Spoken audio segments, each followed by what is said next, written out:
Welcome to the Village Well podcast, brought to you by Village Well Books and Coffee in downtown Culver City. Welcome back to the Village Well podcast. I'm Jennifer Casper, your host. I'm Nima Belton, a bookseller here. And Nima's joining me for this intro this morning. Thank you, Nima. Because she is one of the coordinators of the Village Well Film Festival, which is happening Thursday night, maybe the day a lot of you are listening to this. Yes. So this is our third community film festival that we put on here, and your first one organizing it. Yes. Has it been fun? It's been really, really fun. There's an incredible amount of talent in our area alone, and it's been really cool to see so many filmmakers show us so much support and allow us to see everything that they've created. Yeah. I love that. I love being able to use Village Well as a space where local creators can share their work. Yeah. Because like you said, there's so many creative people just on our staff. Exactly. Yeah. Everybody here is either a bookseller or a barista. Yeah. And then also a writer, a filmmaker. Comedians and yeah. Yeah, lots of comedians. Can't forget about those. Yeah. So do you have a favorite film in the film festival tonight? Or do you want to give us like a little flavor for what? Yeah, we have a huge variety of films. We have a drama category, genre, which includes like horror and animation and things like that. And then our comedy category as well. We got a ton of really great submissions. I would say my favorite is probably in the genre category, but I won't say which one. You'll just have to come see them. One of the genres? Yes. So genre could be what, like romance or horror? Yeah, anything that just doesn't fit into drama or comedy. So it could be horror, it could be just an animated film, just things like that. Yeah. And you're a filmmaker? Yes, I am. You went to school for it, and yes.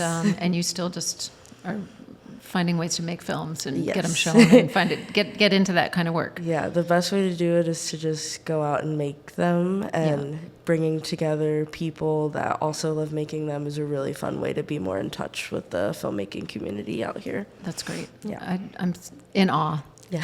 I didn't graduate from college with a bunch of kids that went out and tried to be creative, so it's so fun to see you guys do it. I don't know if it's generational or if it's just the people I knew, I think it's 30 years ago. A bit of both. Yeah. That's cool. And just another little plug for Village Well. We just have such a great community here, both of staff and customers. Have you met people either on staff or customers who you've collaborated with? Yeah, I actually had a great interaction with when we did our poetry contest for National Poetry Month. The winner of it is also a filmmaker and screenwriter, so we got to talk with her and network a little bit and get to know her, and it was a really cool opportunity, and I wouldn't have gotten to meet her otherwise, so that was really, so cool. Really nice. Yeah, love it. Well, excited to introduce our podcast interview.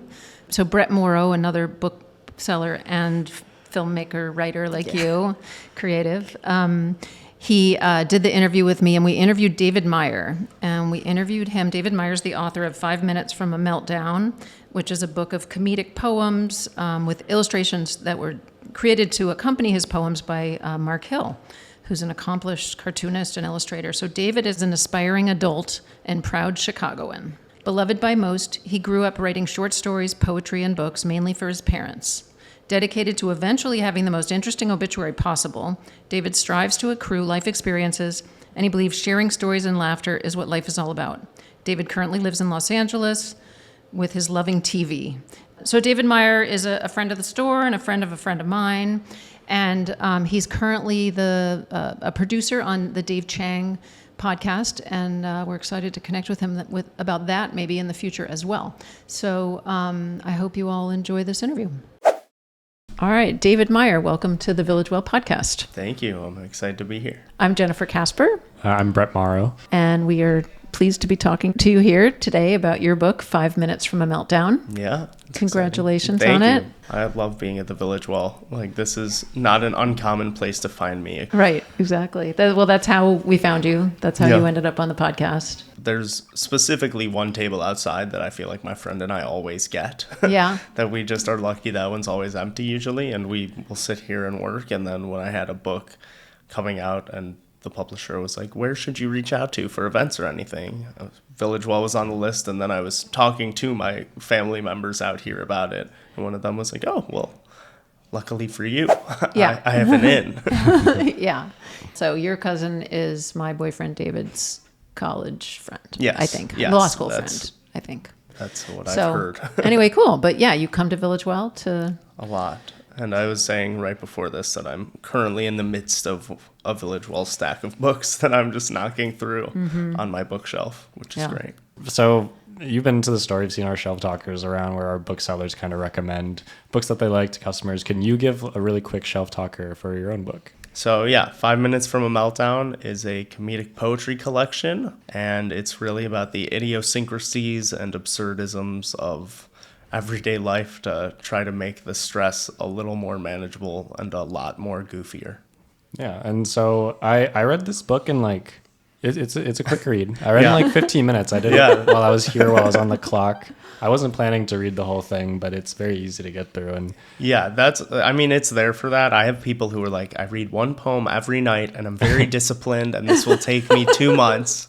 And then I have other people like yourself who are just like, I read it in 15 minutes and I left and then I moved on with my day. And there's no wrong way to read it. yeah, but it's No. so like easily consumable because I feel like everything ends kind of like on a turn of phrase or something. And like it's always in that last line that you kind of get like, oh, that was the point of the poem. And so I'm curious about like what your process was writing it. Was that like, is that always the kernel where you like kind of know how it's going to end, or do you just start from something else? I think most of the poems in there, not all, but most, started with the punchline as far as I'm concerned. A lot of them start as ideas in my either notes app, or I actually do have physical notebooks that I also write in. And I just had hundreds of ideas. And then when COVID came around, I was just trying to figure out how to share some of my jokes and goofiness with my friends when I couldn't see them. And I had a Substack going at the time, and I was like, okay, I'll make these poems that I'm really enjoying just writing for my own sake and just share them with people. And eventually realized I had hundreds and hundreds of no longer notes, but now the little comedic poems. So I threw them in a Word document on a whim and just sent them out to some publishers. And one of them was like, this is awesome. And I said, really? And they said, yeah. And now I have a book, which is pretty crazy. That's awesome. And so the like all the poems that you sent out to publishers, was that kind of like the full book already, or did they have you like cull it down from that list? Or? We definitely made some cuts. It was funny because the cuts were a difficult process, which was not what I expected, honestly. Like, I just thought that we would all kind of agree what was a really good poem versus what wasn't. But my publisher and I had very different ideas of which poems we liked versus didn't. And even when I've been talking to people since the book has been out, like, everyone finds a different poem that speaks to them. Do you have a favorite? One of my current favorites is just like the closing poem. Yeah. Which is also poetry as a whole. Definitely a word that's a little contentious. And whether or not people believe that this is poems as they're supposed to be, I just think that if it's not prose, I'm like, throw it into poetry. And that's where we landed on this. So this is, it's called Things to Remember. To turn the lights off when you leave a room, to use your turn signals while driving, loved ones' birthdays, those who support you in tough times, to clean the dishes as you go, to like and subscribe. When you put something in the oven, the Alamo, why you made that risky decision, where you came from, to tip your waiters. That one time, that was super funny. The punchline before you start to tell the joke. The little guys when you're big, your social security number, mine is, to check your closet and under the bed for monsters and dust bunnies. The tiny variations of that one password you use for everything. Which identical twin you're dating. To drink water and stay hydrated. That who you were yesterday does not define who you are today or will be tomorrow. The hardest lessons you've had to learn, so you don't need to relearn them. To check your pockets for your wallet, keys, and phone. To call the people you love and tell them that. Nothing matters in the long term, but in the short term, the previous statement doesn't matter either. Who you want to be to the world and who you want to be to yourself. So that's my list of things to remember. And that just started with, I think, remember the Alamo, honestly, is where it started, but it went Things to more remember. philosophical Yeah, than, so you popped the punchline into the middle of the Yeah. poem joke. Yeah. Uh-huh. Yeah, that one was definitely a standout to me, I think, because of how like earnest it is. I think like a unifying theme of the other ones is they are just like very silly, and this one felt like it kind of leaves you with like misty eyes, perhaps. Was it always gonna be like the last poem in the book?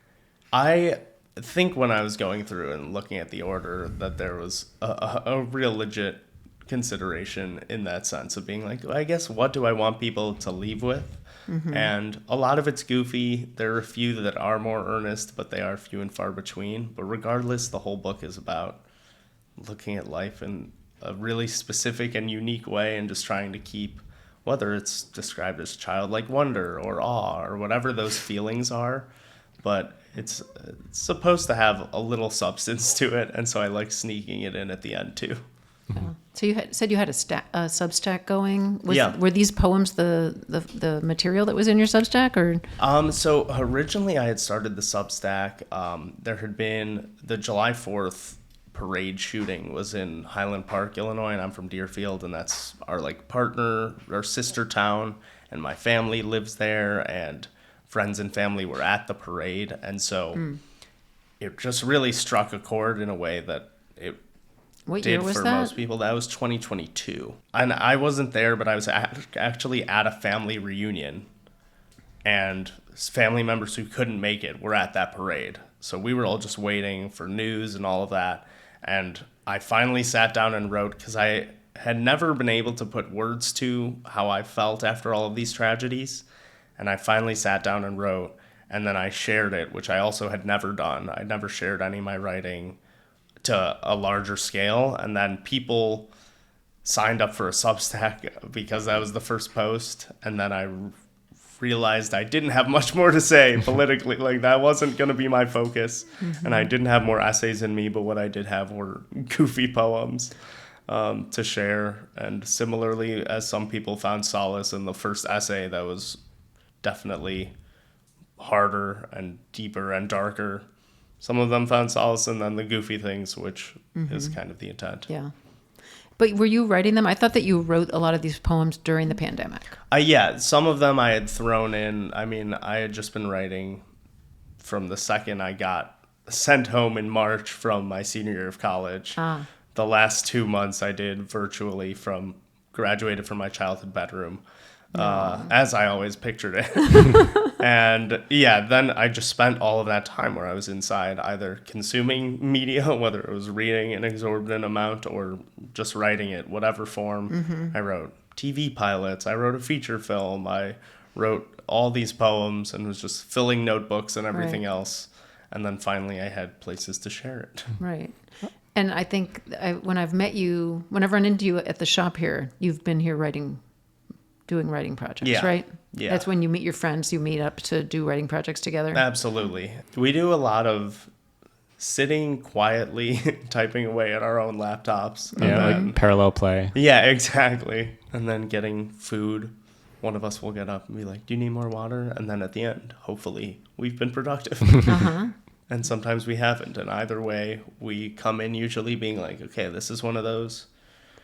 We're just here to work. We're going to eat a little. We're going to work. We're not going to buy any books. And then we leave with another stack. Okay, I'm And sorry. I it's can't just let you sit here inevitable. anymore. He said he leaves with another stack. Yeah, it's though. just Oh, then he inevitable. does leave no, with the we stack. say that Yeah. every time. Yeah. And then we leave and we're like, well, wow. Our hands are full and much heavier and our wallets are lighter. And you in the probably best have of written ways. too, right? Definitely. It's a win on all levels. Absolutely. Yeah. We're like, we say we're not going to get books, but of all the things we say we're not going to spend money on, that we actually end up spending money on, that's the best thing. Right. There's no better Not a lot of option than regret. that. Yeah. I felt a little bit of jealousy when you were talking about how productive you were during the pandemic, because I was the complete opposite. And I'm curious, like, are you a very productive person generally? Do you also go through your dry spells with your art? Absolutely. I have a very funny work process, which is I've tried to be someone who's like, every day I'm going to sit down for an hour in front of the laptop, and if I don't get any work done, that's okay, and I'm just doing the routine. And I have never been worse at writing ever in my life than when I do that. I will not touch anything for weeks other than a gratitude journal in the morning and at night, and I will not do anything else, and then something will click while I'm out with friends at a bar or while I'm at a baseball game, and it's like, oh God, I'm sorry guys, I'm gonna have to go voice memo something for 18 minutes because it's all just come to me at once. But the sparks, I am very much someone who is not dedicated to the routine. I have friends who are so good at that and they can't work with the inspiration thing, but I am one of those who it's just like, I'm sorry, I'm just gonna let myself live life, and then eventually something will hit. Yeah, I think I'm still struggling to like find that balance of dedication and inspiration, and it's just like, I don't know, it's just a weird thing to try to balance, and I think that it probably will take my entire life to figure it out. Yeah, I'm not sure there is a solution, and everyone finds a different way of writing as well, because I think part of my thing was I was getting the bursts of inspiration, but then I wouldn't follow through on them, and that's the productivity thing I had to learn, was like, oh, I have the idea, but I also have plans now for the next, and I'm tired, and I think you really have to run with it, and there's something nice to the standard cut and dry, I'm going to sit down, and boy, I kind of wish I was one of those people, but I also don't think, based on talking to my friends who are like that they have quite the same burst of energy because it's so routine. Like, especially with a book like this, it seems like that would be a very difficult process, because it feels like it relies on just like having some sort of insight, and then being like, it does seem like it's something that you're just laying in bed, or you're in the shower, and then you suddenly think, that kind of thing. I'm also curious about, like, what would you say is that unifying theme? Like, I use the word insight, and I wonder if that's maybe what it is for you between all the poems. I don't know why, but what immediately came to mind was I went to Tufts for college, and the word everyone kept using to describe Tufts before I got there was quirky. And I honestly, having gone there, cannot necessarily disagree. But there's like a specific lens that I definitely view the world through. And I think that is kind of whatever that thread is that's a little ephemeral in the book, but it is the 5 minutes from a meltdown part of it. It's the towing of the line of everything's so insane. As things that I think are really bad are happening to me, I'm already thinking, how funny is this? Yeah. Like, a lot of people have that in hindsight. Yeah. Like, if you fall Right. down a manhole sewer, But you have that in the moment. you're like, this is the worst. I'm covered in all this gook, and like, I'm now broken my leg, and I'm miserable, and I'm crying for help. And then 6 months down the line, you're like, how crazy is it? I fell down a manhole sewer like I'm a cartoon. And I'm someone who, like, as I'm falling, it's like, oh my God, Yeah. how crazy is this? I'm falling down a manhole sewer, and like laughing about it at the bottom. Yeah. What's funny, last week, your book was on display because you were going to have your event here. And somebody actually drove a car into the front of Village Well. So the front of your book has a picture of a pickup truck crashing into a pole, and the sign on the pole says, "Drive like your family lives here." And it's just, while that was happening, it was during we're having a book club meeting. There's 40 people meeting over in the cafe. Thankfully, nobody was hurt. But all of a sudden, in the middle of the meeting, there's like this squeal of wheels, and then this clunk and this crash. And and then as it happened, like 40 people from the cafe got up and like funneled to the front of the stores. And I was in the middle of the crowd, and I was like, let me through. Like, I've got to get through. And I was like, my heart was racing, and I could tell, I immediately was thinking, oh God, I got to get these, because the windows, they didn't shatter, but they were out of their frame, and we needed to get it repaired, boarded. All I could think of instantly was, I got to get this place boarded up before I can go to bed tonight. Yeah. And it was 7:30 at night, and what am I going to do? And the mood, other than that, Josh, our producer, was here too, and he was, if the car hadn't been slowed down by hitting a bike rack, he's the one who would have been slammed into, because he was on the other side of that wall, the only one who was close to it. So Josh was was being helpful at crowd control and telling the police what had happened. But everyone else in the book club was just kind of like, oh my God, and taking pictures and sending them to their friends. And my kids were like, was everybody freaked out? And I was like, I felt like it was like an ebullient mood. Like everyone was like, something is happening. Yeah. And we're seeing it, we're witnessing it, and we're going to tell about it. And even like in my mind, while I'm like, oh, before I can go to bed tonight, I got to get this thing dealt with and find people who know how to do this thing that we need to get done. But even in my mind, I'm like, oh my God, how am I going to tell this person? Yeah, And how am I going to tell that exactly, person? And, I'm adrenaline and my hands are shaking and I can't even type a text to like tell my kids that this thing has happened. But like the fact that a thing happened was like, everybody's talking about it. So I'm not trying to say you're not unique, because I'm sure your reaction to a thing is like your particular spin on But that latter thing, as well as like the sharing part, I actually think is a fundamental part of that whole thing. Yeah. Like, everything is happening to everyone all of the time. Yeah. Which I always feel like everything's happening to me all the time. And then I have these glimpses into the rest of the world, which I'm sure we all have, where we have that main character feeling. Yeah. And I think part of it is like, this is just another way to connect with people. Like if you say that to someone else, it's the sharing of that experience that is way more fun than experiencing anything, or way more comfortable when you're going through a hard time. Like sharing it with someone else is the reason we tell stories. And right. Like that's why I sit here and buy a bunch of these books. Is I'm experiencing these things that didn't even happen a lot of the time, that aren't real. Well, and but yet they're happening to me. And emotionally, spiritually, they're real. Absolutely, they're telling you truths. That's for sure. And it's just an unbelievable thing to be able to read text and be like, and you're also here to write these things. So yeah. What do you write when you're not writing comedic poems? Well, I actually right now am in the process of putting on a play that is a two-hander that is not very funny, that is about a philosophy professor on trial. And it's kind of a pensive look at guilt and the legal system and hard determinism. Those, those three things that are on everyone's lips all the time. So you've already written it. Yes. And now it's being produced? Yeah. So working on getting readings done and then getting it put on, which is fun. And then I also do have goofier feature films and stuff like that I've written, some outside.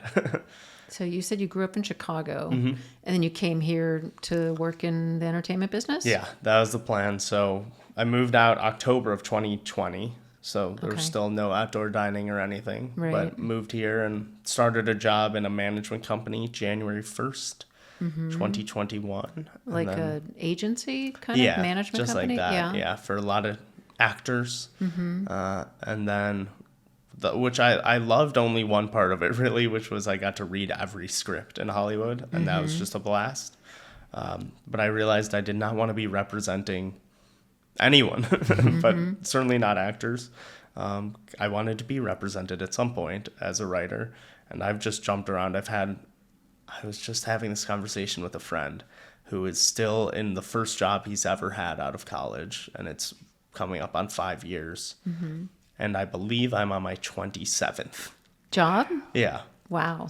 Yeah, a lot of gig work, but then also just a lot of weird. I was counting everything I've gotten paid for. Like one of the things was I helped sort my friend's late uncle's DVD collection before it was donated, and it was 15,000 DVDs. Oh my God. 15,000. Yeah, and I cataloged them all. What are the different piles you sort DVDs into? Well, I just had to get them all marked down in alphabetical order. Oh, really? Which, it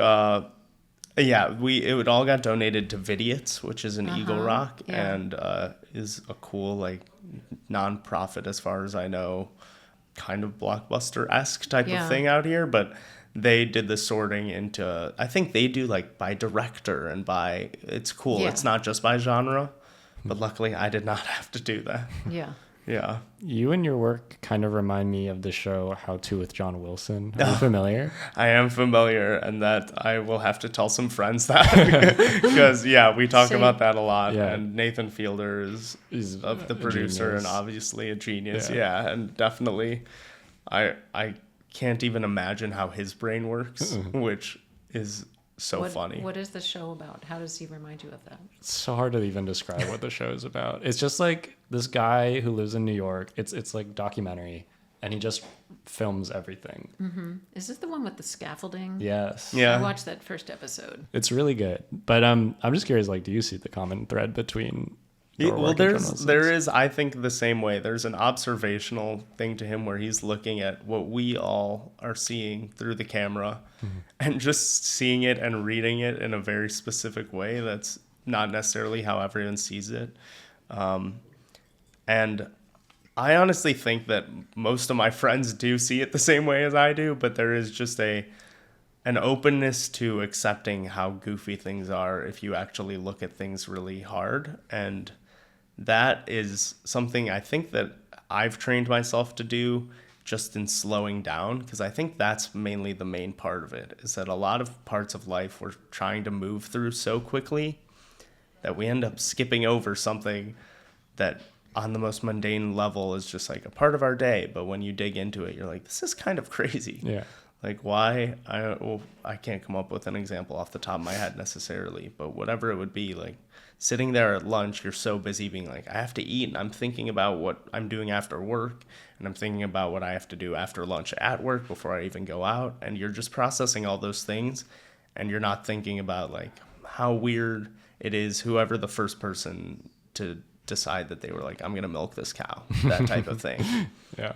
No, I want to like have that observational quality more, because I think I don't know, I'm like a fairly anxious person. I feel like it's hard to just like slow down and like watch things for a while, but that's something that show has definitely like made me want to do more. Like, people are so weird, and I think they're also like willing to like share what they're passionate about, and I don't know, I think we miss opportunities definitely to like get people to open up about that kind of thing. It's interesting you say that, because I think mine stems from my anxiety, and that's how I quell it, is being like, oh, well, if I look at everything, it's all so crazy that it actually calms me down to be like, I'm not the only one who's anxious and crazy about this thing and think I'm weird. It's like, oh, if you look at everything, everything's kind of bizarre. The fact that the book is printed on paper, and you're like, how do you even figure out paper? And it's been around for so long. Like, that's crazy. The Egyptians were just like, oh, like, we're going to make papyrus. And if you just dig like that, that's actually, that process is when I start calming down. So if I'm ever freaking out 5 minutes from a meltdown, legitimately, I'll like look around. Usually I'm in like my living room or my bathroom, hopefully somewhere that's just in my own home. But then I'll just be like, okay, I'm looking at the wall. What's on the wall? Like, well, that's a weird dot. Where did that come from? Yeah. And that's actually the only time I'm ever chill. I need to try that. Something you said earlier is that people might contend your claim that what you write is poetry. And I was wondering do you have like a certain definition of what you think poetry is? Well, those people are just a few people on Goodreads, from what I understand. I don't have a real definition of poetry. Because until I wrote the poem and people started contending different things, I thought there's prose and there's poetry, and if it's not prose, it's poetry, which may or may not be correct. But in my head, that's how I assort it, and I think the key part in the title is hopefully comedic and not so much the poetry. But I do understand some people were like, whoa, this is not T.S. Eliot. Did people say that on Goodreads about you? There's just a few. People. Did they expand on that, or did they just say, like, this isn't poetry? I think they were like, this isn't poetry, this is a collection of jokes or something else. And I was like, okay, well, yeah, sure. Like, I won't argue with that either. Yeah, I like your introduction. This is not a book of poetry. I am not a poet. Am I reading it the right way? Yeah, that's what the cadence is for. I do love goofy spacing to change the cadence. So here we go. Yeah, I was like, I warned you. That's the first. I put that first on purpose. Yeah. Goofy spacing. That pretty much is what makes poetry. The difference between prose and poetry is goofy spacing. For sure. I mean, they're like, I'm not writing an iambic pentameter. I guess they're mad about that, but yeah. Something that we haven't even talked about yet, which is really cool about the book, is the illustrations by Mark Hill. How did you get connected with Mark? Is this someone you know, or? So the publisher I had talked to said, hey, we love the poems. Would you feel cool if they were illustrated? And I said, absolutely. Like making my Shel Silverstein-esque dreams come true. Yeah. And they said, okay, cool. Like, what did you have in mind? Anything? And I sent over 4 sketches. One of them was the sketch for the cover of the book now. And they said, wow, these are really great ideas. We'll get someone who can actually draw.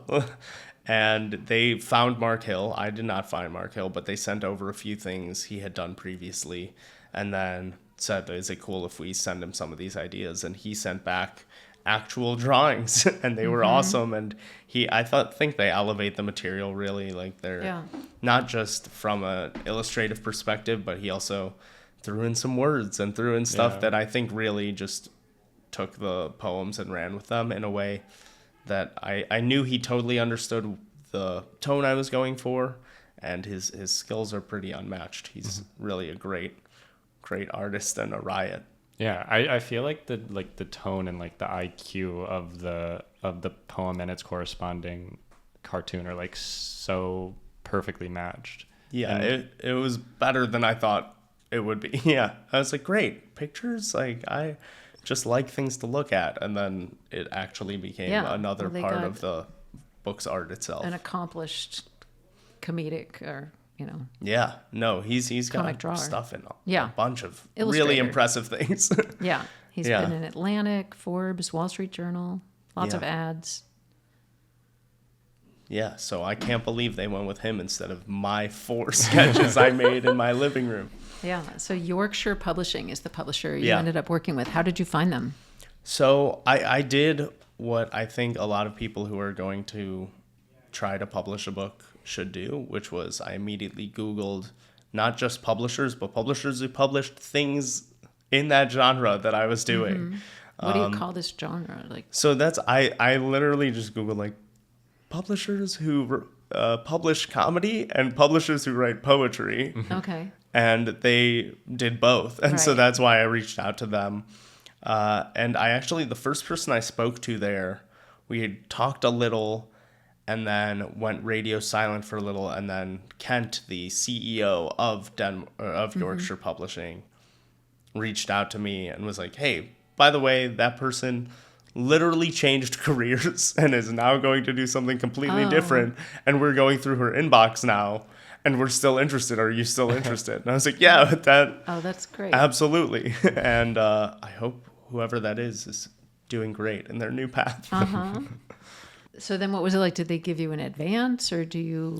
So I, no advance, because, I can't believe they couldn't trust me as at the time, 24-year-old, never been published comedic poet.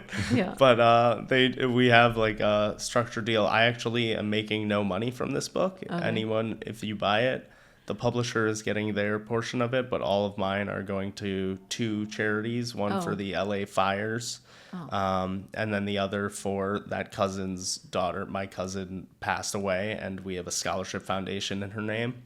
So that's where the money's going. So my pockets are still just as You light are when I not. leave Yeah. the bookstore. But no, that's the whole intent was to bring joy Right. and to bring hope and good times and laughter. And so don't quit your day job. But it's an Right. awesome thing. And the thing that's been the most rewarding for it has been the support from my community. And then seriously, it took one review on Goodreads from someone to be like, I read this book. I bought it immediately for my dad, my mom, my uncle, and my grandparents. And I was like, great, that's it. That's all I needed. That's all you needed 5 to be people I satisfied. didn't know who were like, this brought me joy. Yeah. That's what it's about. If you can Yeah. share it. If no one reads the book, if no one buys the book, the act of creating it is reward in itself, I actually think, in a Yeah. really specific way. Like as much art as we can be putting into the world as possible for the people who are consuming it, but also for the people who are creating it. Like that Yeah. process is worth. But when you can complete the cycle and it's created and consumed, Yeah, that's when absolutely. it comes out. That's Yeah. magic. It's a great little gifty book. Yeah, And, it's certainly good for coffee tables and for I love a good bathroom read. I was just where going you're to like, say, I could see it on a bathroom yeah, table. exactly. Yeah. Nothing I want to do more in the bathroom than touch something else that people in the bathroom have been touching. Never really understood that one, but it is perfect for that. If you want your guest to read it, put it on a coffee table. Yes, I think that's advisable. It sounds like you write a lot in a lot of different like formats or a lot of different areas. Is there one particular area that you feel like you're more interested in? Do you mostly consider yourself a poet or a screenwriter or a playwright? I think it's changed throughout the years. Like the first things I ever wrote were prose, and I wrote a novel my first year in college just because I Wow. was bored and I was staying up way too late. And I had not considered writing even when I was in college. I didn't think that was a career. I didn't understand TV and film and that like people worked on it. I just thought it showed up on my screen. But I think of myself just as a storyteller. I'm not even sure I consider myself just a writer at this point in any format, like whatever it is, whether it's making art and by that I actually mean like drawing or painting or whatever it is, the creative expression and telling stories. If I could just like sit around a microphone and hang out with people all day and then just sub people in and out, like I would do that, that's for sure. But I'm still trying to write for TV and all of that, as one does when they are living in LA. Live in LA, yeah. But I love that collaborative process too. So the writer's room really does appeal. But the thing that draws me the most is probably comedy, whatever version that is. I love juxtaposing it against other things, though, whether they're dark and serious topics or I love a horror comedy. Like, that's still where I land. One of my favorite authors is Joe Hill, because I think he toes that line pretty fun, in pretty fun ways. Yeah. So we close out our interviews here with asking you, our guest, to give us recommendations for some other books. Do you have 3 books to recommend? Well, one thing I just finished reading that does, I think, relate to my book and also is from just outside here at the Village Well. It's called You Don't Have to Have a Dream, Advice for the, Incrementally Ambitious by Tim Minchin, who is a composer and an artist and a stand-up and is just one of my favorite people on the planet. And it's really a collection of 3 of his speeches that he's given at different universities as they've given him honorary degrees. It's also illustrated in a similar fashion to mine, but he gives intros to each of the speeches talking about where he was in his life and his career and what he was trying to get across. Whether or not he loves the speech as it is now, he talks about that too. But it's just really, really awesome in speaking to both the artist and the normal person about like finding meaning in being creative. And it's just a riot. And I love that man so much. Another book by another person I adore is called How to Be Perfect by Michael Schur. He's the creator of TV shows like The Good Place and Brooklyn Nine-Nine, and he produces Hacks, and he's just like in the god tier of TV creators for me. And all of his stuff is comedy with a heart, because I really do. I'm a feeling boy. Like if I can get a Spielberg movie on or a Michael Schur show on, like that's right in my wheelhouse. And How to Be Perfect is a little about his creation process for the show The Good Place, which really considers like what is good and what is evil and who decides what morality is. And the book is just a fascinating way of learning about philosophy. If you've never taken a philosophy course or anything, like this is a great primer on it. And he's hilarious in his storytelling about it. And then the last book I think is Egghead by Bo Burnham, which again, kind of related to my book. That's as close when people would ask like, what is another comedic poetry book? Like that's one I point to.